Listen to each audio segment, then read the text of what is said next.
has been approved by Outcasted OC. Viewer discretion is advised. Incoming transmission in 5, 4, 3, 2, 1. Hi all, Megan Ross here, bringing you something very different, and for the first time to the Outcasted channel, we're reviewing New Japan Pro Wrestling's Night 1 of the G1 Climax tournament. So let's get straight into it. We open the show with ELP and Yoshihashi, with it being a B block match opener. So how the tournament works is they are divided into a block and they do a round robin.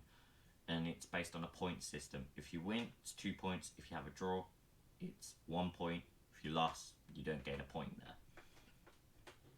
there. ELP is doing great with the recent storyline going that he is now being kicked out of Bullet Club. He's kind of refinding himself, trying to be nicer, trying to be this fun-loving guy again, and just doing what he knows best in the ring. The crowd kind of ate it up and was doing the ELP chants, which was very interesting because being a Japan audience, they've not done those chants for a while because they have had to be restricted to only clapping due to COVID rules. But it was great.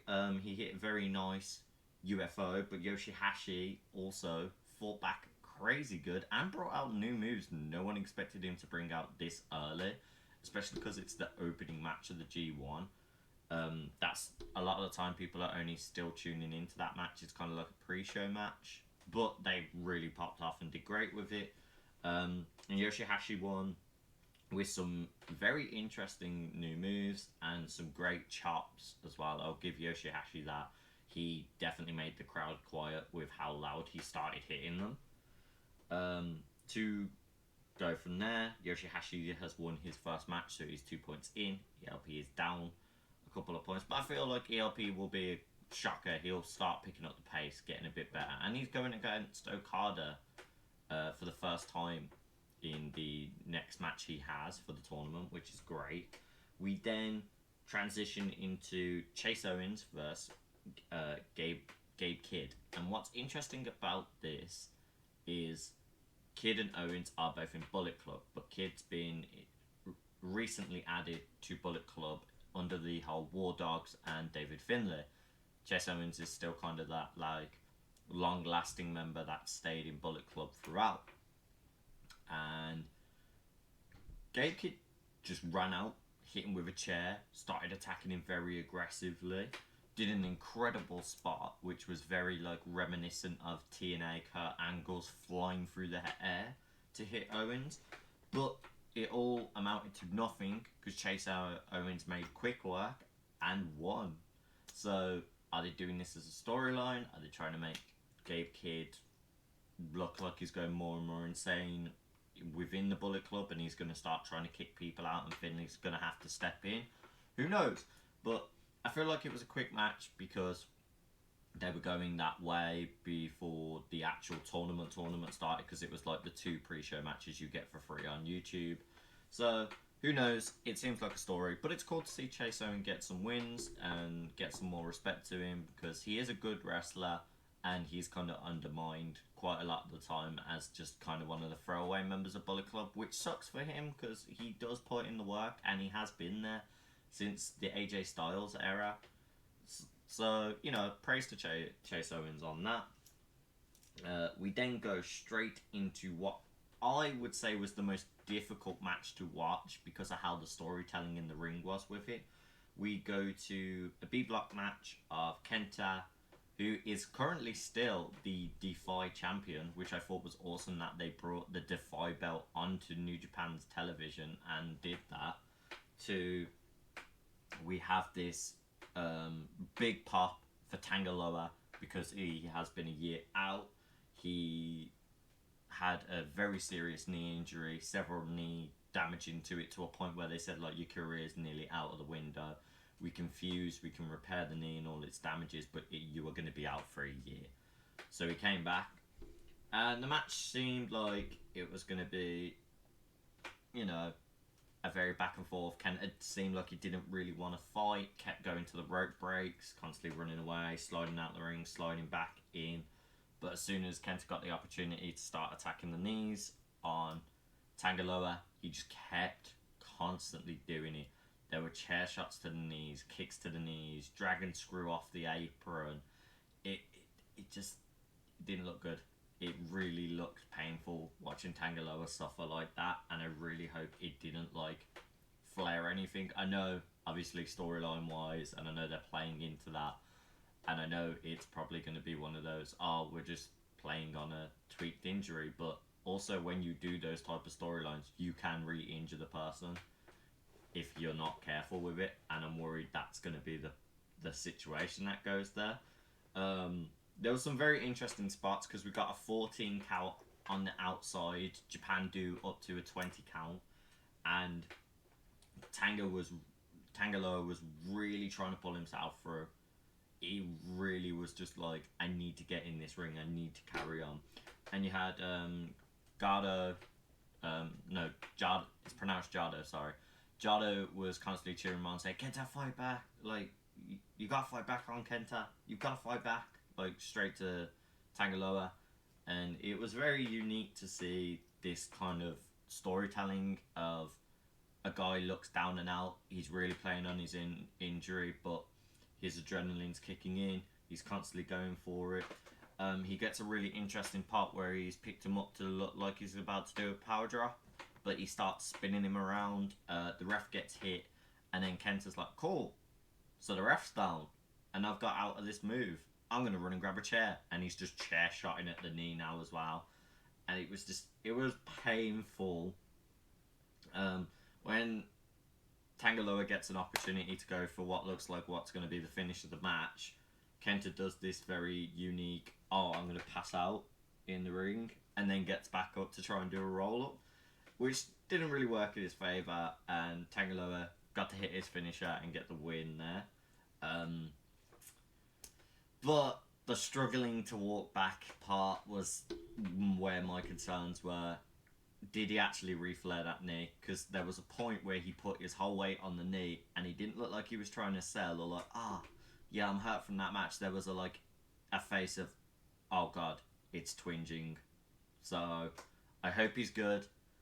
That's not the best way that we wanted to start the G1, but we hope he is all good there. We then have Ren Narita and Shota Umino. I thought this match was fantastic. This was a match of a year contender for me. It was heavy opening with a lot of back and forth strikes, punches. Crowd got involved. They were clapping to each punch that was going back and forth. You constantly saw Ren getting the momentum going by going for a knee bar on Shota consistently. Like, every time Shota got out, Ren would either pull him back in the center of the ring, redo it, or if Shota rolled to one side of the ropes, he would go to the other side of the ropes and still do it and constantly knee bar. Then you got some really interesting parts where Shota got the momentum back on himself by doing a corkscrew uppercut, which was very reminiscent to how Cesaro kind of does his, which looked amazing. Then you had a fisherman suplex as well, which seemed like it was going to be the ender of it all. But then it was like a 2 count. Then we had an amazing double drop kick that came from Shooter as well. Like that top rope missile dive that he did. He got air on it and it was so good. You see Ren struggling to get back up. Ren trying to do what he can to do another submission. Tries to do different maneuvers there. And what then happens is Shota gets the arm back around, ties him back up, and starts doing the hammer and anvil elbows that the Blackpool Combat Club can do. So it was really cool to see that they are showing Shota has that Blackpool Combat Club influence now, and they're letting him use moves and everything like that. You had an insane mid-air leg drop from Ren as well when they were running against each other. Ren was like, yeah, no, get away. And they both dropped to the floor for a moment. And this is where it gets really intense with this match, because the timer is counting down. Each tournament match is only 20 minutes. And the way they played into these 10 minutes, 20 minutes countdowns, especially with this match, was incredible. Because Shota was like, okay, I've only got 10 minutes. I'm going to have to do as much as I can. You saw him pull out what looked like to be a crossroads on Ren, and there was still a kick out there. You had a leg lift dropped on Ren. Again, Shota is trying to literally do anything he can. So he goes for the initial cannonball. And what you have there is Ren dodging it. So Shota then quickly on his fly is like, oh, I need to do the Death Rider drop. Tries to go for it. Ren counters it again. So both of them are going insane at this match. You then hear the timer go into a 5 minute. And this is where it gets really intense. Ren is just trying to kick Shota's face in, and Shota's just screaming like, come on, hit me harder. Shota hits an incredible German, and then Ren responds with a no-sell and goes for a Snapdragon. Shota gets back up, and the pair of them double punch knock each other out, and the countdown starts happening more and more. And we're all just like, who's gonna get it? Who's gonna get it? We've got like 5 minutes left. Who's gonna do this? And it was like kick out after kick out. You had a tornado, like Umino doing a tornado DDT. That was a kick out at 2. You had an ignition cannon again from Umino, and it was another kick out at 2. Then you had Ren do a DDT himself, and that was a kick out again. And it was like, what are we gonna do? Then Ren puts in a gut twist submission, and we're like, oh, here it is, here's it coming. And then Shota's like, nah, I'll break out of it. Goes for a Death Rider. Ren's like, yeah, nah, reverses it. Does like a full, like, nah, go over me. Does like a bridge suplex for it, which was crazy. Which was another 2 count, because Umino in the last second was like, yeah, nah, I'm still here. And then, Shota literally went to go throw him, hit an uppercut, and then you literally could see he's about to go for a final Death Rider. And in that last 1 minute remains, you see Shota's not going to land this in time, because Ren is like ragdolled on the floor as Umino stands to grab him to go into the Death Rider. Ding, ding, ding. So it ends in a draw, but man, what a match. It was built perfect. The time play into it of everyone counting down, the crowd screaming minute by minute, wanted someone to finish it. If there's any match I recommend you go back and watching from the opening of G1, it is definitely Ren vs Shota Umino, because it was so damn clean. We then have like a little breakaway for a little bit, crowd calming down, commentary just talking for a bit, till we go into Great-O-Khan versus Okada. As expected, Okada gets that huge crowd pop like he always does. They're stating how he is a back-to-back G1 winner, and how when he won the 2 G1s, there was no real like major crowd and everything. They could only clap. So he was like, yo, please bring noise when he was at the press conference, and they definitely brought the noise for him. But the interesting thing of all of this match was they made quick references to Daniel Bryan on the English commentary of like, oh, Okada might not be 100% because he has lost to a submission by Daniel Bryan, and this is like nearly 10 years of Okada not being submitted by a person, and then he's been submitted by Daniel Bryan, and then they were like, speedy recovery to Daniel Bryan. So part of me feels like if he didn't get injured, he could have been like a last minute announcement to the G1, which would have been really cool. But we've got Eddie Kingston, so it swings and roundabouts, I guess.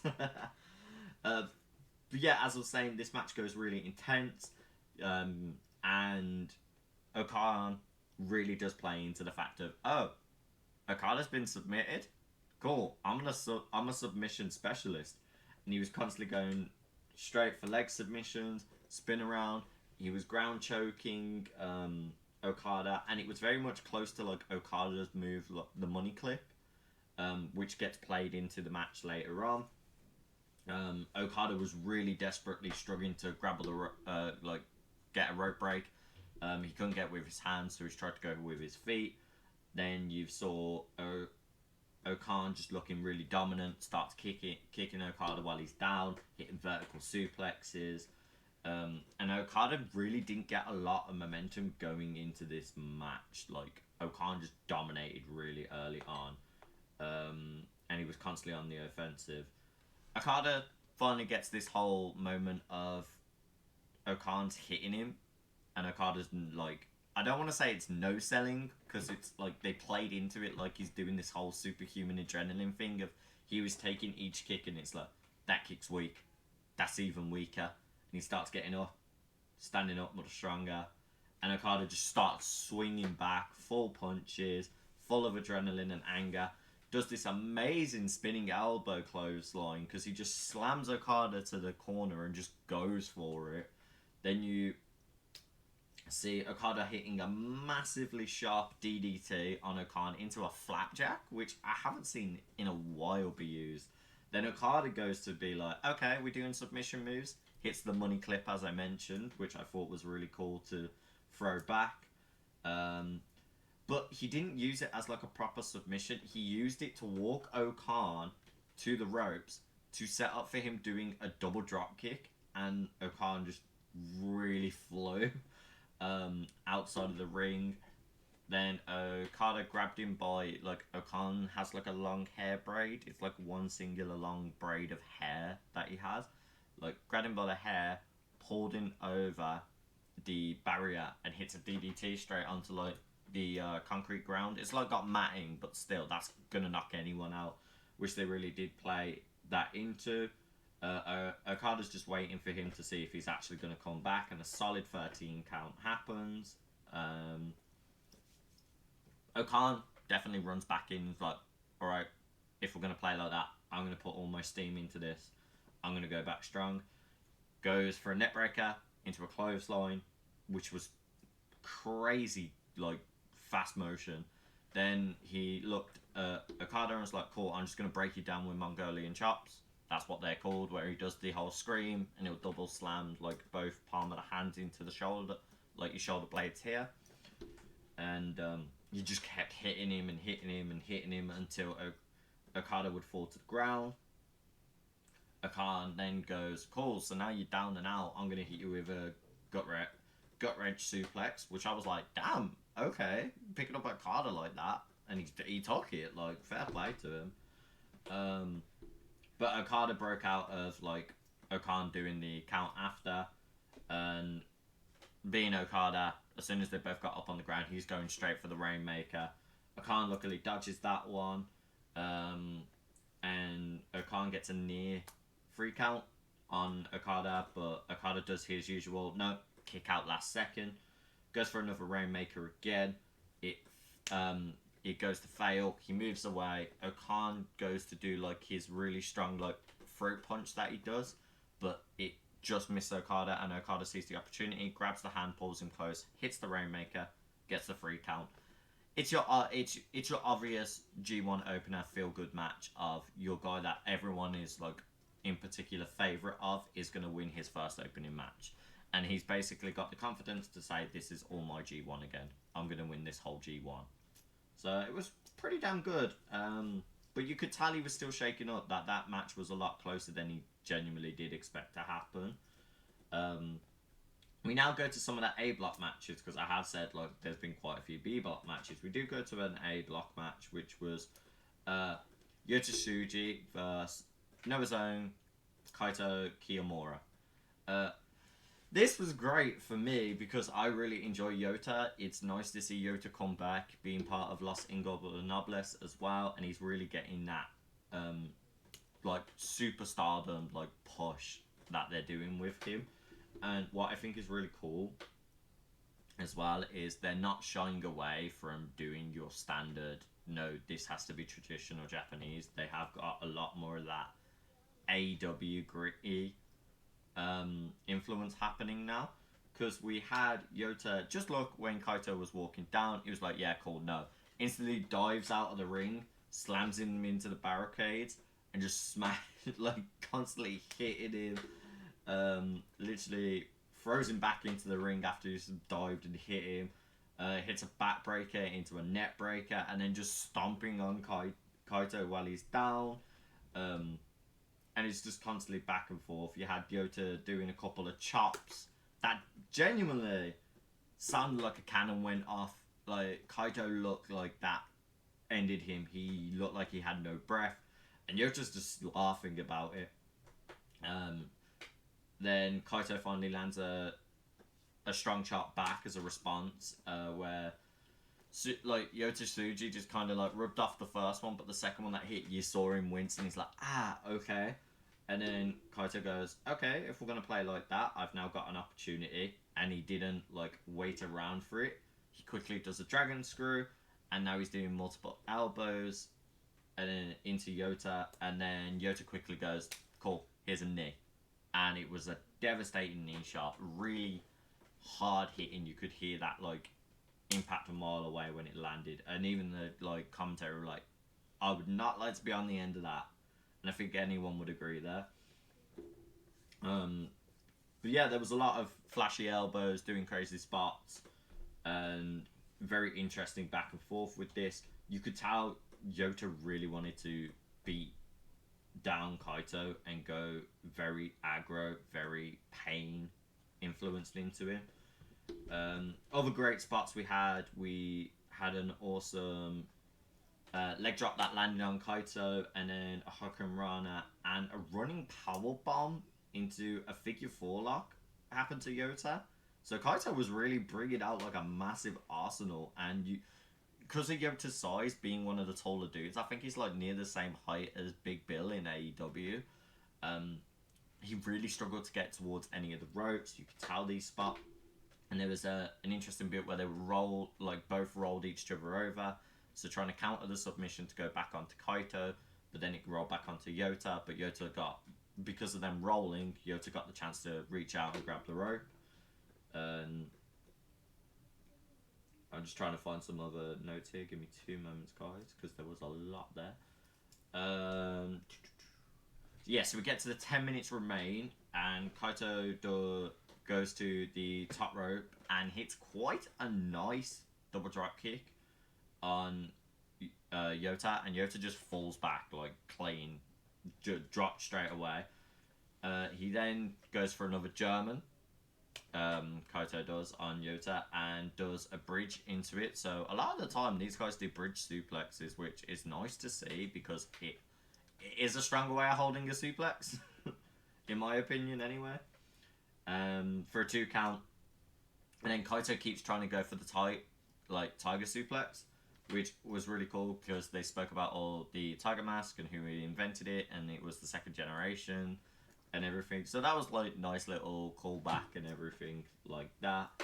But Yota synced down. You could see that Yota knew this was coming. He synced down, countered it, broke away, and then he landed on his feet. The second time Yota looked at him and did what we call a Glasgow kiss due to WWE and just in general Scottish headbutt style. He's just synced the headbutt and he's gone down, but Kaito has also gone down, and they're now stating time is going again. We've got like 5 minutes left to the match. I was really interested to see where this was going to go because you had Yota kind of laughing like menacingly and just kind of like looking like he was stalking his prey on Kaito at that point. So he kind of like no soul, he like gets up, the two of them go back at it. Kaito reverses and drop kicks Yota, but Yota basically no souls this. He's like, that was nothing, gets back up, rushes him again. It's a hard power bomb that Kaito got hit on him because Yota just reversed power bombed as Kaito ran at him. There was a kick out at 2. Yota hit a clean, and I mean clean curb stomp, and I'm like, wait, what? When did this come out? And Kaito nearly gets a near fall return, and a knee strike stops Yota spear. And I was really thinking Yota was going to win it at that point with that spear because that was going in fast. But Kaito was like, nope, slam the knee, put all the brakes into it, which I thought was awesome. Then he takes a Tiger Suplex for a 2. Yota kicked out. But you could see Kaito goes to do an inside out drop to set up the Shining Wizard, and he does land the Shining Wizard and gets a 3 count. For me, this was kind of a shock win because I really thought Yota was going to win. He dominated most of the match, but Kaito got that kind of like last minute gold opportunity and got that win. And I feel like a couple of those matches are how they are going to go forward with Kaito. But I feel like Yota's going to be one of the dominant ones. I actually kind of have Yota to win the G1 just because he lost his championship opportunity to Sanada, and there's history there. Sanada left Los Ingobernables to join Just 5 Guys. Well, it was just 4 guys. He became the 5th guy. And Sanada is IWGP World Heavyweight Champion. So they are going to make that kind of rematch happen, and the rivalry still going on there. We then land into another great match, in my opinion, which is the B block. Taichi versus the Billy Goat Ospreay. The match was wonderful. Everyone was hearing Taichi's wonderful singing voice walk down as always. And it hit our ears. The crowd sing with it, have a good laugh.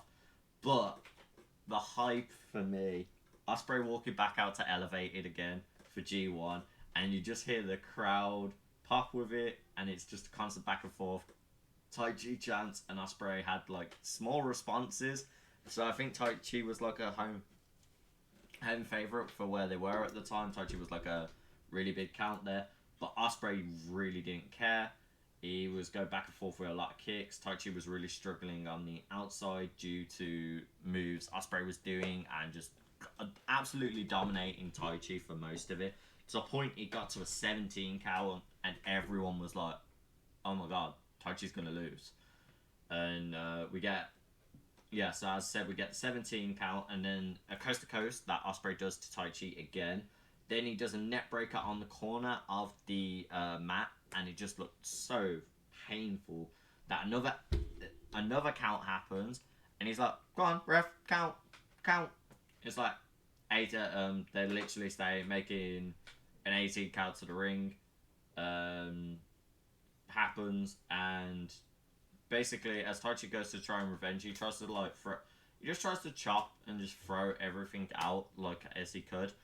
Ospreay just smacks him one and just sends him back down to like the corner, and it goes through. He slides out of the ring, looks at the commentary, and he goes like, "Oh, we got a 20 minutes match. Yeah, I'm gonna make it you fucking suffer, bruv." And he just gets more and more aggro. He does a spinning thunder bomb, and Taichi is just trying to power out of it, doing a lot of spots. Like, Taichi does some really great new moves as well. Like, a lot of wrestlers brought out quite interesting new moves and counters. I genuinely thought Ospreay was going to win this match with how they booked it and how dominant he was being. But Taichi actually wins this match. He gets the reversal on Ospreay. And literally, Ospreay was going for like early Stormbreakers, trying to go for the finishers, and Taichi was just countering and breaking out of it. It's awesome that Taichi got the win. I feel like because it was like maybe home crowd, that's why they decided to give that to Taichi. But at least we know that's what occurred there. And I think going forward, it's a good thing that Taichi has that. So we can always see what now goes on. But yeah, that has been most of the G1. I believe there was only one match left. I will double check this now on my notes. Give me a second. No, I believe that was the last match. If I have missed the match, I will put it on the review of Night 2 at the end of it. But that has been me covering G1 Climax. I loved it. It was absolutely insane. Hopefully I've sold you a little bit more on watching New Japan for the Outcasted fans, because I know we post a lot of WWE content, but we are expanding out. We are going to do other promotions, and I feel like the G1 is a perfect time to do that. Let me know who are your favourite Japan wrestlers and who you guys think is going to win the G1 tournament. That has been me doing the review. I will catch you all on the next one.